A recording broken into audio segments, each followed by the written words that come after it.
शेतकरी तुमच्याकडे जे दूध व्यवसाय करता आपल्याला शेतात पण उपयोग आहे याचा. हा काय हे मिल चार्जर टाकलं आपलं हा तर ते शेतातही उपयोग आहे आपल्याला. शेणाचा शेणाचा. काय हळदीलाही बी फरक आहे. तुम्ही आपल्या काय फरक उतार येते. काय फरक पाहिला तुम्ही? नाही उतार येते ना आता आपल्या हळदीला. म्हणजे तुम्ही याचं जे शेण वापरता गोअमृत गोअमृत. त्यांनी काय फरक पडला? त्यांना आपल्याला उतार जास्त द्यायला ना. किती उतार फरक वरच्या पडला? लोकांपेक्षा बी. किती? जवळपास 8 क्विंटलचा एका एकरी येते. काय बात करता? हो फरक हो फरक. म्हणजे नाही वापरल्यावर किती येते? न वापरल्यावर समजा सरासरी 17-18 होते. काय हळद? हा आणि वापरल्यावर 25 क्विंटल होते.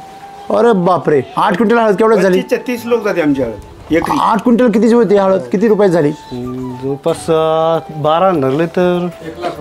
मिल्क चार्जर जेव्हा मी काढलं तेव्हा माझा उद्देश दुधाचा नव्हताच. माझा उद्देश होता का ते जे शेण निघणारे ते गोअमृत आहे ते गोअमृत शेतामध्ये टाकल्यावर त्याचे लाखो रुपये होतील. आणि तुम्ही त्याचं पहिलं उदाहरण आहे.